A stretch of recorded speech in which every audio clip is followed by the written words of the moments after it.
Greetings and welcome, everybody, to this week's episode of UC Weekly News. I'm your host, David Danto, and I'm joined by my buddy Tim Albright. Tim, how the heck are you? I am fantastic, sir. How are What do, you? what do those letters behind you say? Something V Nation? AVNation. AVNation. Oh, yeah, I've heard of those AVNation. guys. They Yeah, I would hope so. they've been how many years they've been around now? Gotta Oh, say, you're going to ask me to do math in my head, no an less. anniversary coming up or something that we can celebrate? July? July will be 14 years. So yes, 14 July. years. So next year is going to be the big one. Okay. So next year will be the 15th year Yeah, anniversary. Very cool. So I wanted to have you on the show, just you and I this week, not the two of us interviewing somebody else, which is what we usually do. But yep, let's talk a little bit about the InfoComm show coming up, in around a month from now. And absolutely. Yeah, so I guess first thing we have to do is talk about the 800-pound gorilla that's in the room, which is I however have lost. I have lost weight. I will have you know. we're we're So we're have you. we're both slimming down, yeah, and that's a good thing.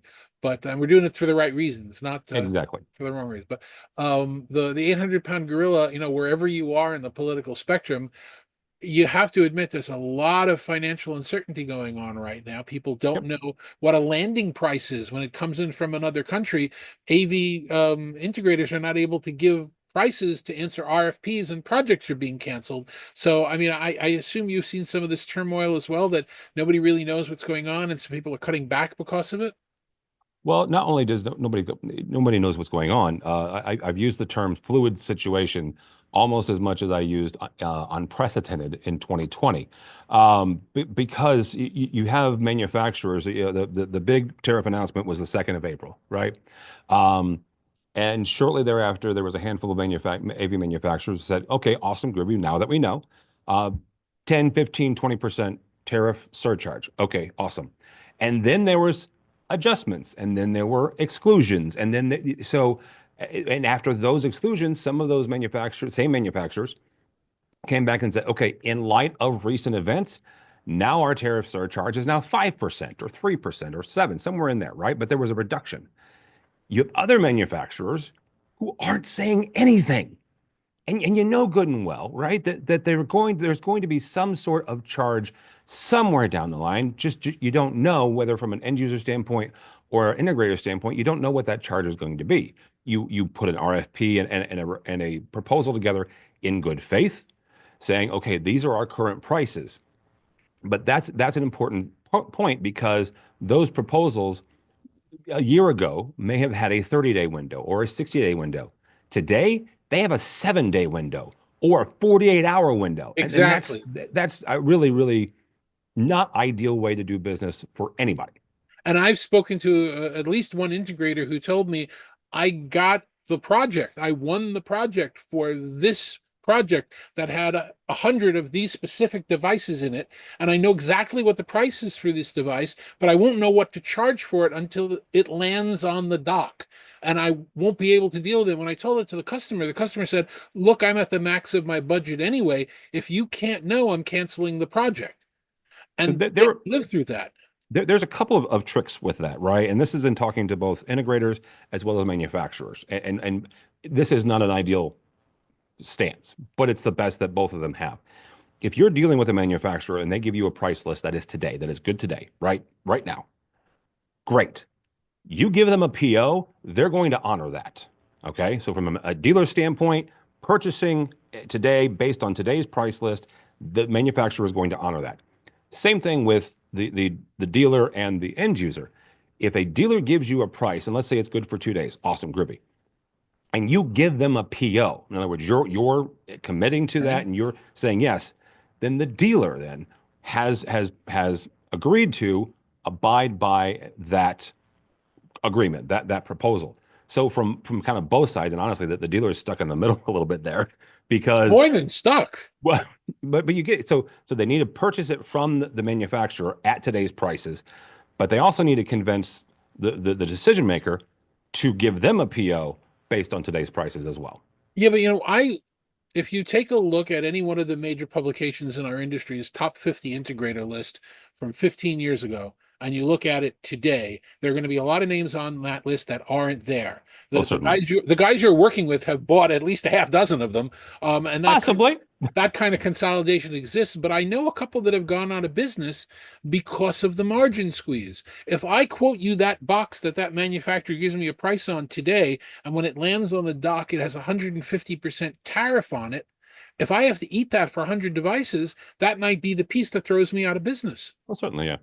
So, Yeah, I don't think it's a question of honor. I think it's a question of how can anybody function? It well, freezes. it is, yeah, it's not the honor part, right? So there are a couple manufacturers that have paused shipments, right? And they say they're not bringing anything in, especially from China. What you mentioned, the 150%. They're not bringing shipments in from China for the time being, right? So what they have in stock is what they're going to sell at the price that they're going to sell it. Um, but here it is a little bit of contractual obligation and agreement, right? It's not honor, but it's like, the manufacturers are being as transparent as they can, given the fluidity of the situation, and saying, today, these are our prices. Okay. Well, as a dealer, I can say, okay, manufacturer XYZ, if that's today's price, then I'm buying those products at today's prices. Here's my PO, here's my check, here's my credit card. Okay, so that's that side. It's on the manufacturers. It's the manufacturer's responsibility then to make sure that they're covering their costs, right? So if they haven't adjusted, then that's kind of on them, and dealers don't have anything to do with that.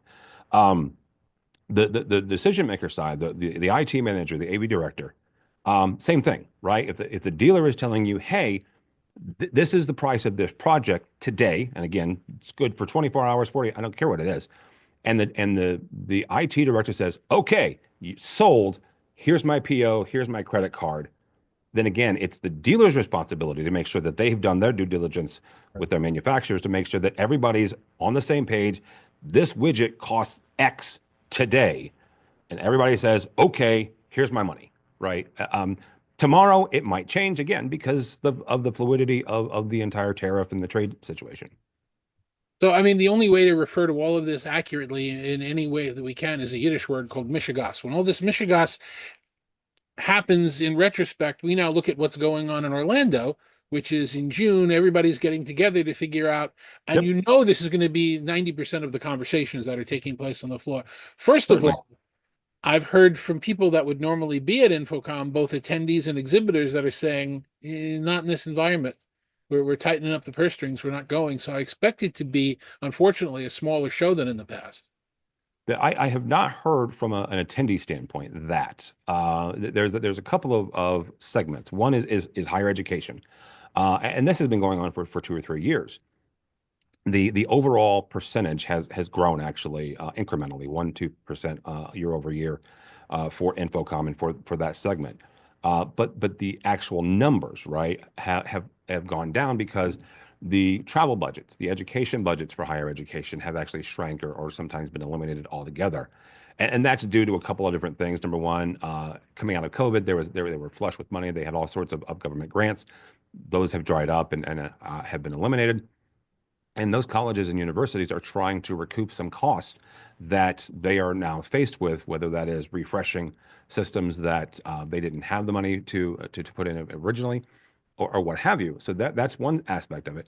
There's a handful of manufacturers though that have reduced their presence, eliminated in some cases, and those reasons are actually a little bit varied and nuanced. Everything from again, budget concerns and the environment in the states, to changes in their focus for this market, right? So 2 years ago, 3 years ago, they may have had 1,000 by 1,000 foot space. Today, they've got a 500 by 500 foot space because are transitioning from a hardware-driven market to a software-driven market. And not to be silly, you don't need as much space when you're not bringing the big gray boxes to show off.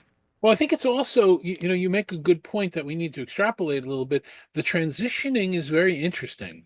we've seen over the last, even the last, couple of weeks, a couple of weeks ago, we had one of the major integrators change its name because Hmm. it wants to change its focus from something that it perceived to be narrow to something that it perceives to be bigger. We've seen a cable manufacturer come out, or a fiber manufacturer come out and say that they're now dealing with the spaces in between, which is actually a phrase that QSC uses for completely different reasons. But the interesting piece is everybody's trying to like bleed out of their territorial areas to try and grow business. If they're not growing it, vertically, they want to grow it horizontally or vice versa. But the idea is that, you're seeing less people dealing with the broadcast show. I had one vendor tell me at NAB saying, you know what, NAB was my biggest show over the years. Now InfoComm is my biggest show because I have more integrators buying my stuff than I do have broadcasters buying my stuff.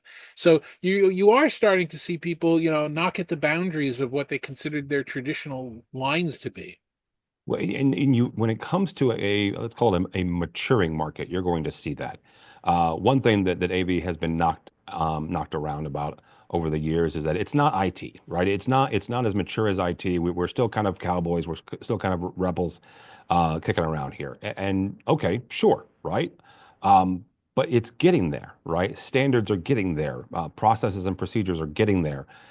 Best, not just best practices, but best practices when it comes to marketing and market development. And so some of that kind of breaking out of the traditional quote unquote AV mold is a good thing, actually, because when you look at the market, one of the things that at AVNation, because we actually transitioned from kind of the market as the industry as a whole to our mission now is to serve the IT director, the AV manager who makes those decisions. And in doing that, I learned something very valuable. It's you have a large number of folks who are in positions of decision in corporations and even in higher education who don't identify as being in the AV industry. And that was a revelation for me. I was like, wait a minute, what do you mean you don't? Well, no, I mean, yeah, I'm responsible for the UC space, but I'm an IT. Like I've got my CCNA. I am not in the AV industry, but you're responsible for it, right? You kind of are, even tertiarily. Well, you've So heard me make the argument that there are two types of people in AV, those that understand that they're working in IT and those that haven't figured it out yet. yes, 100%, right? But same thing is true on the other side. There's two different kinds of IT people. It's those that understand that they are responsible for AV and therefore in the industry, and those who haven't realized it yet, right?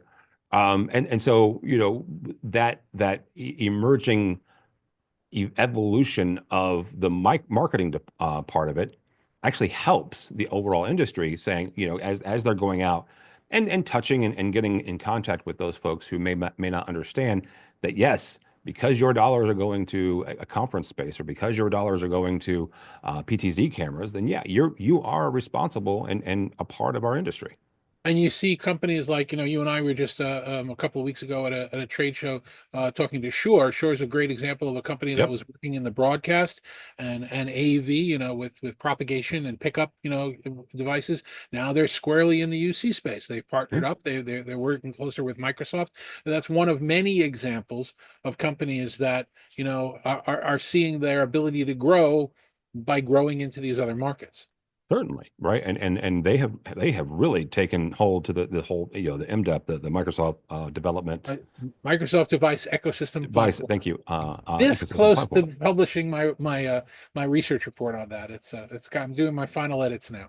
All right, I will look for it, but that is you're right. Sure, and a number of other manufacturers that are traditionally AV folks have really jumped on that program to not just grow their own business, but also to see what else they can develop and how else they can help the user.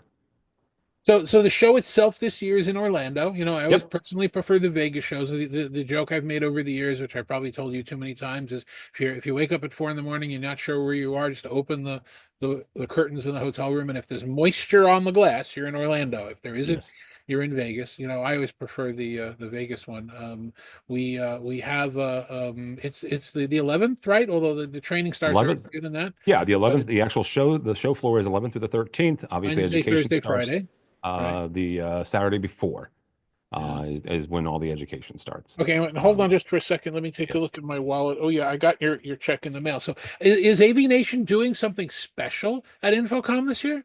Um, no, I mean we're doing what we always do, right? You say special, I say it is what we've always done, which is we will go around to booths and do interviews and find out the latest and greatest information that we can and bring it to our audience to help them make decisions, right? We'll hit the ground running on Wednesday, go all the way through the closing bell. On Friday, we will record AV Week, which is our weekly news wrap up. We will record that from the show floor on Friday. We are doing a networking event on Wednesday called AVNation Access. It is from 4 to 6 o'clock on Wednesday at the convention center. You can go to the website and find out more information about that and register and let us know you're coming. But yeah, it is InfoComm. We're going to be there and cover it like we have, NAB and ISE and years past the other InfoComms. So you will be there at InfoComm. Yep. I will be there with the Talking Points team at InfoComm. We're going to be doing a lot of things. We're going to have our pick hits again this year. We're already trying to work out. It worked out so well for us in Barcelona. Company spends tremendous amount of money with a booth, bringing their team, bringing everything else, and then they're one of 9,000 stories that are coming off of the show floor, and we're really trying to curate the 3, 4, 5, 8, 10 unified communication stories that are coming from there, and we're going to be working with a lot of great partners doing that again this year. If Good. anybody needs to reach out to you, maybe needs to get a pass or wants to reach out to me, wants to get a free code from somebody, by all means, reach out to us. There's a month to go. We do recommend you go, not for the show, not for the exhibitors. Go for the people. Go Yeah, because you want absolutely. to, this is your opportunity to get together with peers and see what's going on and really understand what's happening in your industry. So that's always my advice. I assume you have the same advice as well. Oh, absolutely. Right. You've got InfoComm is and just the way that the year has laid out in general. You have ISE, you have CES to kick off the year from a consumer electronics side. Shortly thereafter, you've got ISE, right? Not just global, but it's increasingly becoming an important show. Halfway through the year, though, you've got InfoComm, right? And depending on your buying cycle and depending on your design cycle, that is a really great place. Yes, it is a good place to see the latest and greatest, right? There are a number of announcements that will happen that week that I have not gotten the lowdown yet on, but we will get that on the 11th of June. But also, you're right about the people because this industry is it is a big industry, but it's still a very small industry, and everybody knows everybody. And if you are looking to make a transition, or you're looking to just simply grow in your job and grow in your career, it's a great place to network and meet folks that you can help as they come up, and then other folks can help you as you look to grow. So I have learned that I have to come up with an actual name for this as one of Murphy's laws, one of the corollaries, which is the person that you least want to see, the likelihood of actually running into them by accident is higher the more you don't want to see them. So the Hmm. person that you absolutely don't want to run into is the one you're going to run into automatically every time if you spend enough That's time on the that trade still show. sounds like Murphy's Law. I mean, that's a version of Murphy's Law. Yeah, I it mean, is a version of Murphy's Law. It's one of the yeah, corollaries. I have to come up with a name for it. Maybe we'll call it Danto's Law. Who knows? there you go. All right, so let's give me the rote. The how do people find out about you and AV Nation? AVNation's easy. AVNation.tv. That's AVNation.tv. You'll find me. You'll find Danto. You'll find a whole bunch of other folks, and you'll find our coverage of InfoComm, which actually, quite frankly, starts very quickly. We start doing what we call the Road to InfoComm the first week of May. And it's where we interview manufacturers and exhibitors and say, hey, why should we come to your booth? It is on the back end, I tell people it's the easiest interview you'll ever do because I say, Mr. Danto, your company XYZ, you're going to be at this booth. Why should we come there? They'll spend 3 or 4 minutes telling us why. We'll ask a couple of follow-ups and then give them a chance to kind of promote themselves and their socials. So that it really is. I mean, our InfoComm, just like in InfoComms in the past, it really starts the 1st of May, even though the show itself is not the middle of June until the middle of June. Tim, thanks very much for spending the time with us this week. I look forward to seeing you in Absolutely, about a sir. month or so in June in Orlando, and where it's going to be too hot and uncomfortable, but where we'll see a lot of friends that we know. And thank you very much for watching every week, as you always do. This is David Danto. Have a great week. We'll see you next week.